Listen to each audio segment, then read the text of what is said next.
જ્યારે વાત કાશ્મીરની હોય તો આપણા બધાના હૃદય આમ આમ આમ ધબકતા હોય કે બાજુવાળાને પણ સંભળાય. વાત છે દેશના મુકુટની, માથાની. અને જ્યારે 370 આપણે કહેતા હોઈએ ત્યારે આપણને બધાને ખબર છે કે 370 એટલે એક એવી કલમ કે જે કાશ્મીરને ભારતથી અલગ પાડતું હતું. બધાને એવું લાગતું હતું એક સમય માટે કે 370 તો કોઈ દિવસ જશે જ નહીં. ઇવન આજે પણ ઘણા એવા લોકો છે જેને કદાચ ખબર જ નથી કે 370 એક્ઝેક્ટલી હતું શું. In this situation movie article 370 જ્યારે આવ્યું, યુઝ્યુઅલી આવા આંકડાવાળા નામવાળા મૂવીઝ મને ગમતા નથી. ખબર નહીં, મને નામથી જ એમ થાય કે યાર નથી જોવા જવું, બોરિંગ જ હશે. મૂવી એન્ટરટેનિંગ છે કે નહીં એના કરતાં વધારે મોટો પ્રશ્ન આ મૂવીની અંદર એ છે કે જાણકારી જે પર્ટિક્યુલર ટોપિકને ઉઠાવવામાં આવ્યો છે એના રિલેટેડ કેવી આપવામાં આવી છે. એટલે કે આર્ટિકલ 370 ને કઈ રીતે સમજાવવામાં આવ્યો છે, કઈ રીતે પ્રોસેસ કરવામાં આવી, કઈ રીતે આપણા દેશની અંદર આ આર્ટિકલની કલમને હટાવવામાં આવી, આની એક એક પ્રોસેસ, એક એક ડિટેલ આ મૂવીની અંદર પ્રોપરલી બતાવવાની પૂરી કોશિશ કરવામાં આવી છે.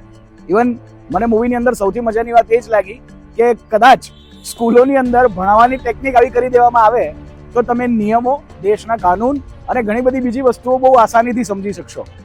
એન્ટરટેનમેન્ટ મીડિયમ એટલે કે મૂવી ઘણું મોટું એન્ટરટેનમેન્ટ મીડિયમ છે અને એ મીડિયમ થ્રુ અગર તમે કોઈ ખોટી મેસેજ પહોંચાડી રહ્યા છો કે કંઈક એવી વાતો લોકો સુધી પહોંચાડો છો કે જેની અંદર લોકો કંઈક ખોટું શીખે, એના કરતાં ઘણું બહેતર છે કે એન્ટરટેનમેન્ટની સાથે કંઈક સારું ઇન્સ્પિરેશનલ અને દેશભક્તિ જગાડે કે દેશ પ્રત્યેના કંઈક સારી અને સાચી વાતો જણાવી શકે એવી કેપેસિટી ઊભી કરવી. ફિલ્મ ઇન્ડસ્ટ્રીની હું તો માનું છું કે આ ઘણી મોટી જવાબદારી કહેવાય કે જે જવાબદારી આ ઇન્ડસ્ટ્રી અદ્ભુત રીતે પૂરી કરી રહી છે.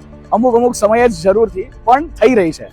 તો આર્ટિકલ 370 જ્યારે જોયા બાદ મને ઓવરઓલ એમ થયું કે ભાઈ સારું કર્યું કે અમે મૂવી જોવા આવી ગયા. થોડો સમય કાઢ્યો, વિચાર્યું કે જવું છે નથી જવું વિચારતા હતા, પણ આવ્યા પછી આઈ એમ ફિલિંગ કે સિરિયસલી દરેક ભારતીયોએ આ મૂવી થિયેટરમાં જોવું જોઈએ ને તાળીઓના ગડગડાટ, બૂમ બરાડા જ્યાં જ્યાં મોકો મળે ત્યાં પાડવા જોઈએ.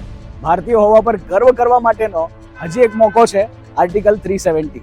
હું સ્ટાર્સ આપતો નથી, પણ તમારા આરજેવીર તરફથી આ એક સિમ્પલ રિવ્યૂ તમને સમજાવી શકે છે કે મૂવી કઈ ફિલ્ડ પર છે, કઈ ડિટેલિંગ પર છે ને જોવા જવું કે નહીં. તો ભાઈ જવાનું, મોજ કરવાની ને ગર્વ કરવાનો. જય હિન્દ, જય ભારત.